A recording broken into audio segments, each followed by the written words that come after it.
Assalamualaikum warahmatullahi wabarakatuh. Saya Puteri Aini Adelina binti Raja Musa akan membentangkan produk inovasi yang telah saya hasilkan iaitu KEMA. Antara isu yang saya dapati sehingga memberikan idea untuk membuat sebuah inovasi ialah penglibatan murid ketika PDPR adalah kurang daripada 35%.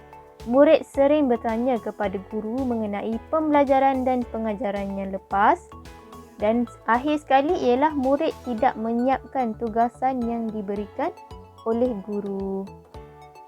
Okey, saya mengumpul beberapa cadangan idea untuk menghasilkan sebuah inovasi iaitu bagi menyediakan platform PDPR yang lebih menarik, menyediakan platform untuk murid melihat kembali PDPR yang lepas, mengelakkan murid mengalami keciciran ketika sesi PDPR dan bagi menjadi medium mengumpul bahan pengajaran PDPR.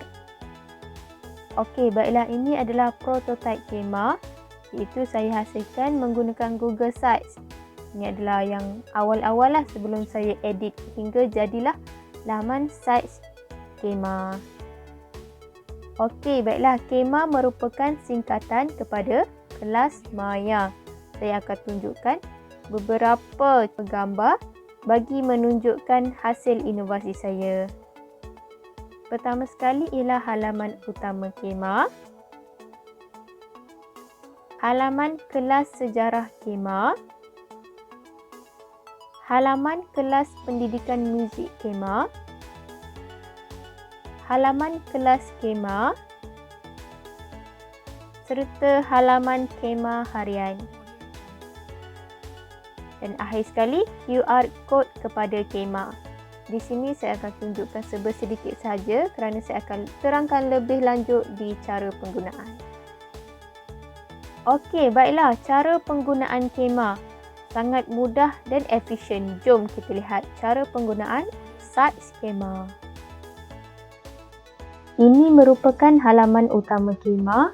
Di sini saya sertakanlah mata pelajaran yang saya ajar iaitu sejarah juga pendidikan muzik, dan di sini saya buat perkenalan ringkas. Saya letaklah gambar saya, nama dan sedikit maklumat lain lah. Dan di halaman utama, murid hanya perlu menekan subjek yang mereka belajar daripada saya sama ada sejarah ataupun pendidikan muzik. Okey, contoh sejarah, saya ambil sejarah. Selepas murid klik pada subjek sejarah, dia akan pergi pada halaman mata pelajaran tersebutlah, mata pelajaran sejarah. Di sini saya sertakan buku teks digital, buku teks sejarah tahun 4 dan buku teks sejarah tahun 5 kerana saya hanya mengajar 2 tahun ini sahaja. Hanya perlu klik dan dia akan pergi kepada laman AnyFlip yang menunjukkan buku teks sejarah tahun 4. Murid hanya perlu tekanlah sama ada di sini atau tekan pergi muka surat 58 contohnya. Dan sama juga seperti buku teks sejarah tahun 5. Murid hanya perlu klik dan dia akan pergilah. Okey, seterusnya kita pergi kepada kelas maya. Murid hanya perlu klik kelas mereka sama ada 4 cemerlang, 4 kreatif dan 5 motivasi. Jadi saya ambil 5 motivasi. Dan setelah murid klik kepada kelas mereka, mereka akan pergi kepada halaman kelas iaitu di sini 5 motivasi lah.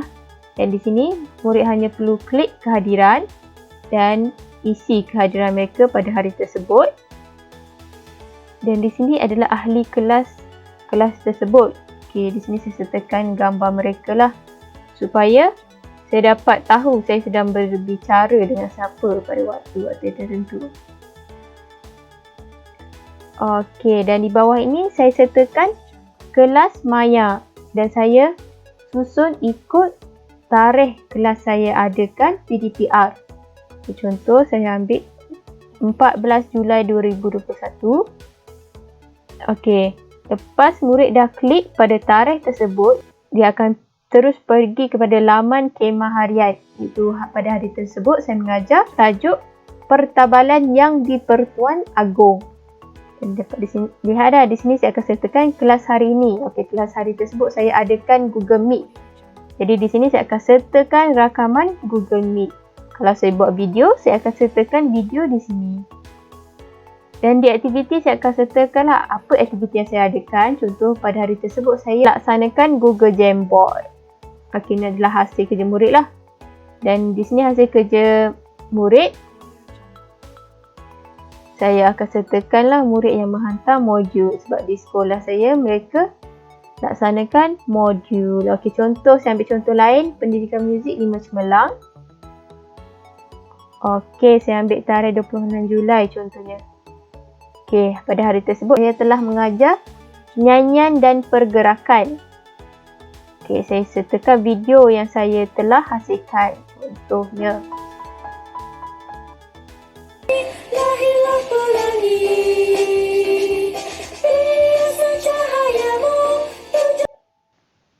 Okey, dan di sini adalah hasil kerja murid.